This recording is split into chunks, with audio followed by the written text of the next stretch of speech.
오늘 이 시간에는 절대 침몰하지 않는 배란 제목으로 하나님 말씀을 나누도록 하겠습니다. 1912년 4월 10일에 영국에서 사람들의 환호를 받으며 출항하는 한 배가 있었습니다. 그 배는 무게만 4만 6천 톤이었고 길이가 약 268m, 폭이 27m, 탑승 인원은 당시 2,200명 정도 단 배였습니다. 최신 기술로 당시 최대 규모의 배였습니다. 여러분들이 예상하는 대로 그 배 맞습니다. 타이타닉. 그런데 당시 이 배를 홍보하고 티켓을 팔기 위해서 광고 문구를 썼는데 그 광고 문구를 이렇게 썼다고 합니다. 하나님도 이 배를 침몰시킬 수 없다. 그렇게 광고를 내서 그런지 출항한 지 5일 만에 빙산에 부딪혀서 침몰하고 말았습니다. 세상에 절대 침몰하지 않는 배는, 절대 침몰하지 않는다고 장담할 수 있는 배는 아무 배도 없습니다. 큰 유람선도 암초에 부딪히면 침몰할 수 있습니다. 하지만 절대 침몰하지 않는 배가 한 척 있습니다. 이 시간 그 배를 여러분에게 소개시켜 드리려고 합니다. 그리 큰 배는 아닙니다. 작은 배입니다. 오늘 성경에 나오는 배입니다. 우리 성경 말씀을 한번 읽어볼까요? 35절과 36절 말씀입니다. 시작.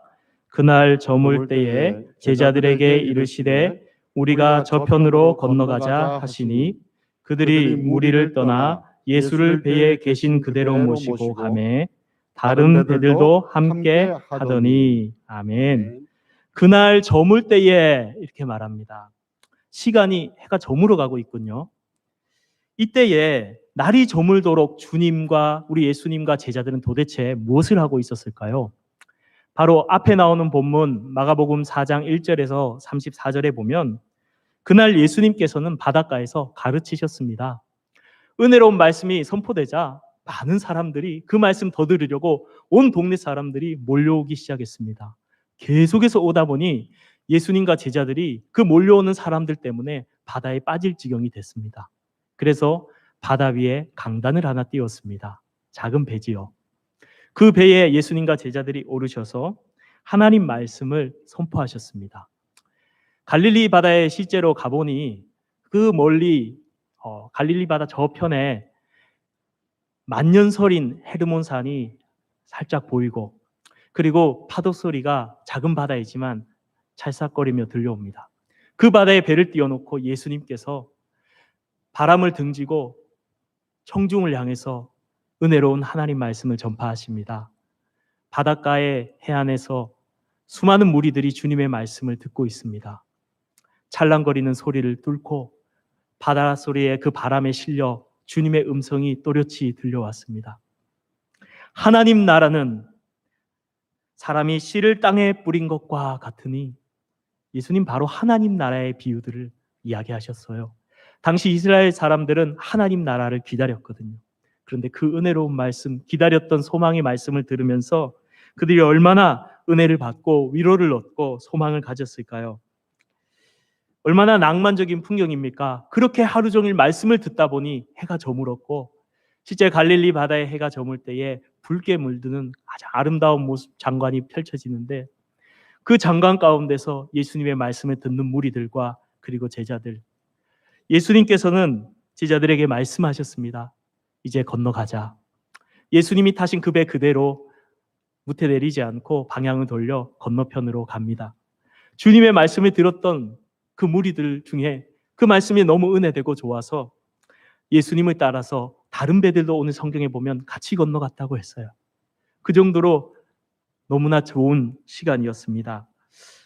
얼마나 낭만적이고 아름답고 또 제자들에게 보람이 있었던 하루였을까요?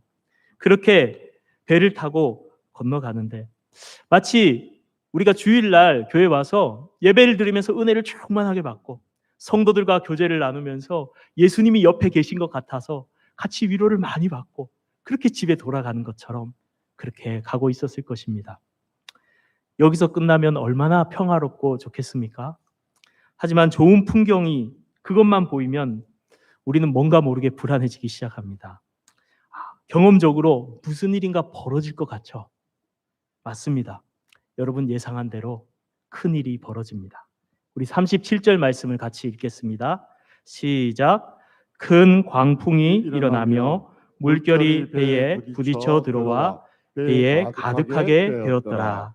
아멘. 저 멀리 멋있게만 보였던 만년설인 그 헤르몬 산에서 이상기류가 생겨서 가끔씩 차가운 공기가 골짜기를 따라 갈릴리 바다로 몰려온다고 합니다. 이때 갈릴리 바다는 300m나 되는 큰 산이 둘러싸고 있어서 따뜻한 공기가 갇혀 있습니다.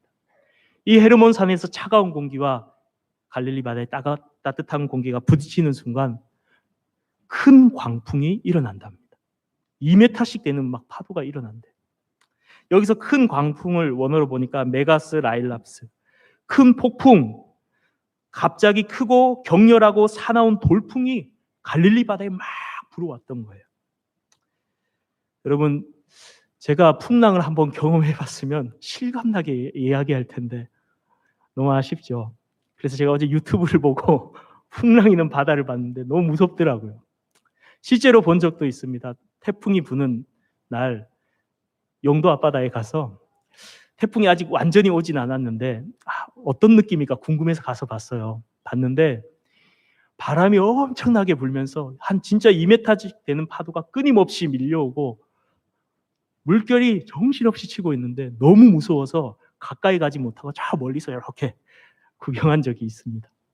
바로 그 무시무시한 풍랑이 있는 바다 한가운데 지금 제자들과 예수님이 있는 것입니다. 그 풍랑 가운데서 제자들이 아마 당황했을 겁니다. 그럼에도 불구하고 여러분 잘 아시죠? 그 배에는 어부가 있었다는 사실. 베드로, 안드레, 요한, 야고보. 아마 이렇게 이야기했을지도 모릅니다. 베드로가 야, 나 어부 출신이야. 이 갈릴리 바다 내 나와바리야. 걱정하지 마. 자, 돛을 내리고 자, 노를 하나씩 잡고 하나 둘 하면은 젓는 거야. 하나 둘 으쌰. 하나 둘 으쌰. 라고 적어갔을지도 모르겠어요. 그러나 큰 파도와 강풍 앞에서는 아무 소용 없었습니다. 그들의 경험도 지식도 노하우도 노력도 아무런 소용이 없었습니다. 큰 물결이 계속해서 치고 파도는 배를 때리고 그 물이 오늘 성경에 보니까 배에 계속해서 넘어와서 가득하게 되었습니다. 침몰 직전이었습니다. 제자들은 절망하고 두려워했습니다. 아, 다 끝났구나. 여러분, 우리도 딱 이와 같은 상황에 놓일 때가 있지 않습니까? 평화롭게 살아가던 우리 일상 가운데 갑자기 큰 강풍이 불어오면서 풍랑이 우리의 인생의 배에 불어닥치고 파도가 우리 배 안에 가득 차게 될 때가 있습니다. 건강의 풍랑이 불어와서 침몰 직전의 상태가 될 수도 있고 경제적인 풍랑이 불어올 수도 있습니다. 가정의 풍랑이 불어올 수도 있습니다. 아니면 욥처럼 여러 가지 풍랑이 동시에 우리 가운데 불어와서 우리를 두렵게 할 수도 있습니다. 예전에 제가 알던 한 집사님이 계셨어요. 장애가 있었어요. 잘 걷지를 못하셨어요. 근데 결혼하셔서 부인 집사님도 계셨는데 부인 집사님도 장애가 있으셨어요. 그런데 그 두 분이 얼마나 행복해 보이는지 교회 올 때 전동차 뒤에 부인 태우고 같이 이렇게 오십니다. 와서 하나님께 예배드리고 또 부부가 서로를 얼마나 아끼고 사랑하는지 너무 보기 좋은 부부였습니다. 그런데 어느 날 그 부부의 건강의 풍랑이 불어왔어요. 이 여자 집사님이 내시경 검사를 하러 갔는데 장애가 있기 때문에 내시경을 함부로 하면 안 되는데 그걸 모르고 갔어요. 그래서 위독한 상황이 됐습니다. 그리고 게다가 당황한 의사진에 의해서 실수로 떨어져 가지고 골절까지 일어났어요. 음식도 못 드시고 움직일 수도 없는 상태가 되면서 점점 몸이 약해지기 시작하셨고 결국 응급실에 가셨어요. 제가 병문안 가서 손을 붙잡고 집사님 어떡해요 하면서 목자 되신 예수님 이야기하면서 기도하는데 눈물을 쭉 흘리시더라고요. 말씀도 못 하시고 호흡기만 걷고 그렇게 주님을 믿음으로 붙들고 계셨는데 얼마 뒤에 주님의 부름을 받고 돌아가셨어요. 이 남겨진 남자 집사님이 내색은 하지 않았지만 너무 힘들어하셨어요. 그걸 제가 지켜보는데 너무 마음이 아프더라고요. 하나님 왜 이 집사님에게 이런 아픔을 주십니까?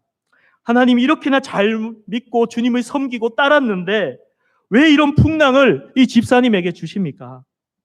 주님 왜 돌아보시지 않습니까? 이해가 안 되더라고요. 또 하나의 풍랑의 예를 들겠습니다. 제가 잘 아는 아이가 있었어요.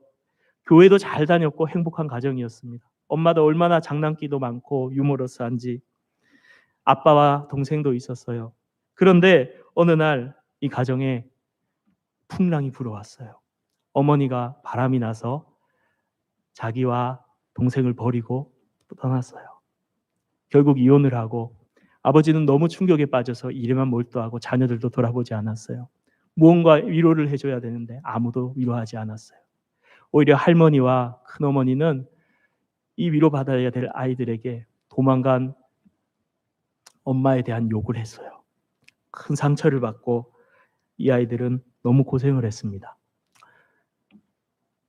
할머니와 함께 살았는데 얼음물에 자기 빨래를 빨고 설거지를 하는 거예요, 애들이.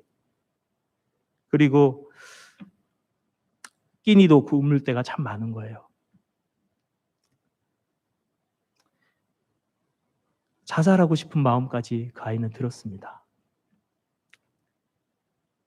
제가 그 아이를 보는데 너무 마음이 아팠어요. 하나님, 이 아이가 풍랑을 만나서 울고 있는데 하나님 왜 안 돌아보십니까? 하나님, 풍랑이는 저 위험한 곳에 저 아이가 있는데 왜 돌아보시지 않고 내버려 두십니까? 물이 가득해서 침몰 직전인데 하나님 왜 내버려 두십니까? 이해가 안 되더라고요. 사랑하는 성도님들, 우리도 풍랑을 만날 때가 있습니다. 큰 풍랑도 만나고 작은 풍랑도 만나고 건강의 풍랑도 만나고 가정의 풍랑도 오고 경제적인 풍랑도 오고 관계적인 풍랑도 오고 교회의 풍랑도 오고 코로나의 풍랑도 오고 여러 가지 풍랑이 함께 찾아오기도 하고 이러한 풍랑 가운데서 이와 같이 우리도 주님께 부르짖을 거예요. 주님, 제가 주님 잘 따랐잖아요. 신앙생활 잘했잖아요. 그런데 왜 이렇게 힘든 거예요? 왜 이런 어려움이 오는 거예요? 주님 왜 나를 돌아보시지 않습니까? 예수님의 제자들도 그러했습니다. 그래서 주님께 따졌습니다. 우리 38절 말씀 읽겠습니다. 38절 시작. 예수께서는 고물에서 베개를 베고 주무시더니 제자들이 깨우며 이르되 선생님이여 우리가 죽게 된 것을 돌보지 아니하시나이까 하니 제자들이 배를 붙들고 막 사투를 벌이다가 뒤를 딱 돌아봤는데 글쎄 지금 배 밖에는 풍랑이 막 일어나고 배가 요동치고 본인들은 필사적으로 목숨 걸고 어떻게 해보려고 하는데 배 안에 뒤에 고물 배 뒤쪽에 예수님께서 손님용으로 때로는 쉬려고 빛이 된 베개가 있었대요. 당시 배 안에. 그 베개를 딱 배 뒤쪽에서 비고 평안하게 주무시고 계신 거예요. 얼마나 기가 찹니까? 그래서 원망이 막 올라오는 거예요. 그래서 말씀한 거예요. 주님 말씀이 주님이 바다 건너자면서요. 주님 말씀대로 바다 건너로 따라왔다가 이 풍랑을 만나서 이런 상황인데 주님 어떻게 주무실 수가 있습니까? 뭔가 하셔야 되는 거 아닙니까? 원망 어린 어조로 선생님 우리가 죽게 되었으니 돌아보시지 않습니까? 제자들이 그렇게 주님을 깨웠습니다. 사랑하는 성도님들, 우리도 큰 풍랑을 만나면 그것도 예수님 잘 믿고 주님 말씀대로 살아가다가 큰 풍랑을 만나면 정말 주님이 왜 나를 돌아보시지 않을까? 라는 마음이 들 수 있습니다. 그런 불만이 생길 수 있습니다. 제자들도 똑같았어요. 이때 주님이 뭐라고 하셨을까요? 우리 39절 말씀을 보겠습니다. 시작. 예수께서 깨어 바람을 꾸짖으시며 바다더러 이르시되 잠잠하라 고요하라 하시니 바람이 그치고 아주 잔잔하여지더라. 아멘. 잠에서 깨신 예수님께서 그 풍랑과 바다를 보면서 그 풍랑을 꾸짖으셨어요. 바다를 향해 말씀하셨어요. 잠잠하라 고요하라. 주님의 그 말씀이 떨어지자마자 그렇게 사납게 삼키려던 풍랑이 순식간에 잠잠해졌어요. 주님께서 풍랑보다 더 크신 분이었기 때문입니다. 여러분, 우리 예수님께서 풍랑보다 더 크심을 믿으십니까? 우리 주님께서 풍랑이는 여러분의 삶의 풍랑을 향해 잠잠하라, 고요하라 말씀하시면 그것이 잠잠하게 될 줄로 믿습니다. 경제적인 풍랑을 향해 잠잠하라, 모든 가정의 풍랑을 향해 잠잠하라, 그리고 모든 삶의 풍랑을 향해 잠잠하라, 고요하라 말씀하시면 우리의 삶의 모든 풍랑이 능히 그 크신 주님 앞에서 잠잠해질 줄 믿습니다. 주님께서 여러분의 삶에 불어오는 그 풍랑 가운데 잠잠하라, 고요하라 외쳐주시는 은혜가 있기를 바랍니다. 그럼에도 불구하고 하지만 풍랑이 아직 그치지 않고 풍랑의 상황이 계속된다면 여러분, 이 세상의 모든 것을 통치하시고 만유의 왕이 되시고 하나님의 아들 되시고 풍랑보다 더 크신 분이 여러분의 인생의 배에 함께 하심을 믿으시길 바랍니다. 예수님께서 풍랑이는 이 파도 위에서 잠을 주무셨어요. 편안하게. 왜 그러셨을까? 그걸 성경의 기록에서 왜 우리에게 보여주실까? 너희 인생의 배에 풍랑이 불어올지라도 내가 너와 함께하면 절대 침몰할 수 없단다. 내가 평안히 누워 자는 이 모습을 보고 너희도 나의 평안을 같이 누리자꾸나. 그렇게 말씀하시는 것인 줄 믿습니다. 여러분, 예수님은 풍랑보다 크신 분임을 믿으시길 바랍니다. 그 주님을 믿는 믿음으로 풍랑을 이겨내시길 바랍니다. 어떤 분이 비행기를 타고 여행을 했대요. 멀리 장거리로 여행을 하는데 기장이 하더니 방송하는 거예요. 잠시 남기류 지역을 지납니다. 상당 시간 걸릴 수도 있으니 아무 걱정하지 마시고 두려워 마시고 안전벨트를 매고 자리에 착석해 주시기 바랍니다. 그러자 스튜어디스들이 막 웃는 얼굴로 안전벨트 매세요 이렇게 안내를 하는 거예요. 비행기가 막 흔들리는데 너무 무서운데 본인은 스튜어디스는 웃으면서 괜찮습니다. 빨리 안전벨트 하세요 이렇게 하는 거예요. 그리고 스튜어디스도 뒤에 가서 뒷자리에 딱 앉아서 평안하게 누워 자는 거예요. 자기는 무서운데 스튜어디스가 누워 자는 거 보니까 괜찮은가 보다.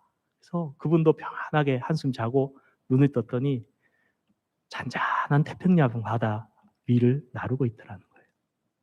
사랑하는 성도님들, 우리 인생의 배에 풍랑이 거세게 불어올 때에 여러분 배에 예수님이 계십니까? 그렇다면 그 배에 평안히 누워 주무시고 계신 주님이 보이십니까? 주님이 여러분과 함께 하심을 믿으시길 바랍니다. 그 어떠한 풍랑도 우리 주님이 풍랑보다 작아서 우리에게 풍랑 주신 거 아니에요. 주님은 풍랑보다 훨씬 크시고 풍랑 안 주실 수도 있지만 이 풍랑을 통해서 주님을 더 깊이 만나가기를 원하시는 것입니다. 주님께서는 이 풍랑 가운데서도 믿음이 있기를 바라셨기에 다음과 같이 말씀하십니다. 우리 40절 말씀 읽겠습니다. 시작. 이에 제자들에게 이르시되 어찌하여 이렇게 무서워하느냐? 너희가 어찌 믿음이 없느냐? 아멘. 어째서 두려워하느냐? 어찌하여 믿음이 없느냐? 여러분, 사실 말이 그냥 풍랑 이러니까 별로 안 세 보이지. 여러분, 실제로 바다에서 부는 그 거친 풍랑을 보면 너무 무섭습니다. 벌벌 떨릴 정도로 절망적입니다. 아니, 우리 인생의 풍랑은 안 그렇습니까? 여러분 삶에 불어닥친 그 인생의 풍랑이 얼마나 세차고 얼마나 우리를 두렵게 하고 얼마나 불안하게 합니까? 그럼에도 사랑하는 성도님들, 그 풍랑보다 더 크신 예수님을 바라보시길 바랍니다. 그분을 믿으시기를 바랍니다. 그분을 믿는 믿음으로 풍랑을 이겨내시길 바랍니다. 앞에서 말씀드렸던 그 장애가 있었던 남자 집사님, 부인이 먼저 소천하신 그 집사님이 믿음으로 주님을 붙들기 시작했습니다. 혼자서 전동차를 타고 30분 넘는 거리를 오기 시작했어요. 절망해서 교회 안 올 거다 그렇게 생각했는데 주님 원망해서 안 오면 어떡하지 그렇게 제가 걱정했는데 타고 오시더라고요. 어느 날 비가 쫙 내렸는데 그 비를 다 막고 전동차를 타고 목사님 저 예배 드리러 왔어요 하면서 손 딱 잡으시더라고요. 한여름에 햇빛이 뜨겁게 내려쬐는 너무 더워서 서 있기도 힘든 날에도 전동차 타고 목사님 저 예배 왔어요. 그 풍랑 가운데서 주님을 믿음으로 쫙 붙드시더라고요. 하나님이 그분을 엄청나게 위로해 주시더라고요. 제가 그분을 보면서 너무 위로를 받았어요. 그 전동차에 주님도 함께 타고 계셨습니다. 또 한 아이를, 아까 어려움을 당한 그 아이를 보았습니다. 그 아이는 주님을 깊이 만나는 은혜를 경험했어요. 그 풍랑 때문에. 그리고 그 아이는 그 환경적인 풍랑이 전혀 바뀌지 않고 여전히 있었지만 주님을 사랑하고 예배에 와서 늘 울고 예배하면서 주님을 너무 사랑했어요. 주님이 큰 위로를 그 아이에게 주시더라고요. 그러더니 그 아이가 그 믿음으로 풍랑을 이겨내고 하나님이 그 아이에게 주신 비전도 이루고 행복한 가정도 이루고 잘 살고 있습니다. 사랑하는 성도님들, 풍랑을 두려워하지 마세요. 풍랑보다 우리 주님이 더 크심을 믿으시길 바랍니다. 어찌하여 두려워하느냐? 어찌하여 무서워하느냐? 주님 그렇게 말씀하세요. 여러분, 큰 풍랑의 인생의 풍랑을 많이 지냈던 바울 사도는 믿음을 가지고 이렇게 우리에게 말씀하고 있어요. 내가 확신하노니 사망이나 생명이나 천사들이나 권세자들이나 현재일이나 장래일이나 능력이나 높음이나 깊음이나 다른 어떤 피조물이라도 우리 주 예수 그리스도 안에 있는 하나님의 사랑에서 우리를 끊을 수 없으리라. 여러분 믿으십니까? 우리 절대 주님이 함께 여러분 인생의 배에 타고 계신다면 절대 침몰하지 않습니다. 여러분 베드로를 보세요. 그렇게 예수님이 십자가에 잡히던 그날에는 감옥에 같이 갇히고 맞을까 봐 두려워했던 그 베드로, 나중에 부활하신 주님을 만나고 성령 충만한 후에는 감옥에 잡혀서 착고에 매어서 다음날 사형당할 수도 있는데 평안하게 잤어요. 꼭 예수님 닮았다 이런 생각이 들더라고요. 여러분 이 평안이, 이 믿음이 여러분들에도 있으시기를 주님의 이름으로 축복합니다. 평강이란 주제로 그림 콘테스트가 열렸어요. 그래서 두 작품이 결선에 올라왔는데 하나는 푸른 초장에 정말 아름다운 집과 푸른 하늘이 보이는 이쁜 그림이었고, 또 다른 하나는 비바람이 부는 풍랑 가운데 절벽과 그 절벽 움푹 패인 곳에 작은 새둥지, 그리고 그 새의 품 안에 안겨서 평안하게 잠드는 아기 새였어요. 후자가 뽑혔습니다. 여러분 좋은 일 있고 평안할 때 있는 이 평안보다 풍랑과 파도가 일어나는 속에서도 주님을 믿음으로 굳게 붙들고 그 평강을 누릴 수 있는 믿음의 주인공들이 되시기를 축복합니다. 사실 저희 집에도 몇 년 전에 작은 풍랑이 불어왔어요.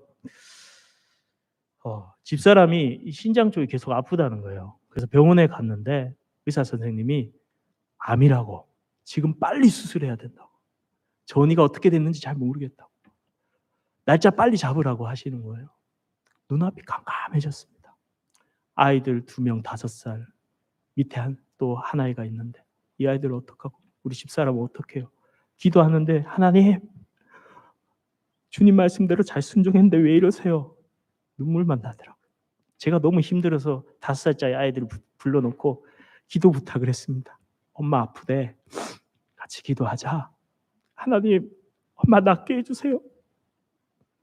제가 눈물이 나더라고요. 그 아이들에게 열심히 기도했습니다. 육아에 힘들어서 기도 못하던 집사람도 하나님을 간절히 찾으며 기도했어요.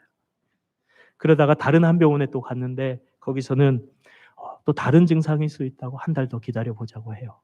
그래서 한 달간 저희 가족은 간절히 주님께 매달려 기도했습니다. 그런데 한 달 뒤에 갔는데 그 암으로 보이던 자국이 완전 없어져 버린 거예요. 하나님이 암을 고쳐주셨는지 아니면 또 다른 어떤 것이었는지 알 수 없지만 분명한 것은 하나님이 고쳐주셨다는 사실이에요. 그리고 그 일을 통해서 우리 가족이 하나님을 깊이 경험하고 더 알아가게 되었다는 사실입니다. 여러분 제자들에게 풍랑 없이 그 바다 갈 수 있어요. 하나님 주권이잖아요. 예수님도 타셨잖아요. 그런데 왜 풍랑을 만나게 하셨을까요? 오늘 성경 말씀 1절 말씀 한번 읽어볼까요? 시작. 그들이 심히 두려워하여 서로 말하되 그가 누구이기에 바람과 바다도 순종하는가 하였더라. 제자들은요 몰랐어요. 예수님을 그냥 인간 메시아, 로마에서 우리를 해방시켜줄 다윗의 후손으로 온 새로운 왕 정도로, 그래서 우리도 한 자리 차지할 줄로 알았어요. 그런데 이 풍랑의 사건들을 통해서 바람과 바다도 순종하는 하나님의 아들이신 그리스도를 한 발 더 알아가게 됐어요. 그리고 성경 후반부에 가면 주는 그리스도시요 살아계신 하나님의 아들이십니다. 제자들이 알게 되었던 거예요. 우리의 인생의 풍랑, 하나님 힘이 없어서 풍랑보다 약해서 그거 못 막아주시는 거 아니에요. 우리가 하나님을 더 알아가는 수단으로 사용하시는 거예요. 그리고 여러분의 인생의 배에는 우리 주님이 함께 계십니다. 그 배를 그 어떤 것도 침몰시킬 수 없음을 믿으시길 바랍니다. 말씀을 마무리하겠습니다. 네덜란드의 화가 렘브란트가 그린 그림 중에 갈릴리 바다 위에 폭풍이라는 그림이 있어요. 그 그림은 이 본문의 말씀을 배경으로 그렸는데 배가 45도 정도 들려 있고 거기에 많은 제자들은 배를 붙들고 풍랑과 싸우면서 어떻게든 살아보려고 자신의 힘으로 사투를 벌입니다. 어떤 사람은 괴로워서 괴로움을 못 이기고 토하는 사람도 그려져 있고요. 또 어떤 사람은 절망해서 아무것도 안 하고 체념한 채 배 한쪽 구석에 주저앉아 있습니다. 또 다른 무리들은 예수님을 붙들고 원망하면서 주님을 깨우고 있고요. 그런데 한 명의 사람은 이 성경에 없는 인물이, 그런 장면이 없는데 그려져 있는 그림이 있는데 렘브란트가 입으로 그려놓겠죠. 손을 모으고 믿음으로 주님을 바라보면서 기도하고 있어요.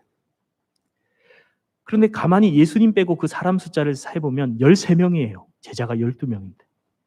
가운데 딱 보면 배 정중앙에서 날아갈까 봐 모자를 잡고 줄을 잡고 정면을 딱 바라보면서 그림을 보는 그 사람들을 딱 쳐다보는 한 사람이 있는데 그 사람이 렘브란트 자신이었대요. 그러면서 질문하는 거예요. 당신이 이 배에 타고 있으면 어떡하시겠습니까? 사랑하는 성도님들, 여러분들이 풍랑이 있는 그 배에 주님과 함께 타고 있다면 어떡하시겠습니까? 믿음으로 주님을 바라보고 기도하는 그 한 사람이 여러분들이 되시기를 축복합니다. 우리 이 시간 찬양하겠습니다. 오늘 말씀을 생각하면서 아무것도 두려워하지 말라. 우리의 믿음과 고백을 담아서 찬양하겠습니다.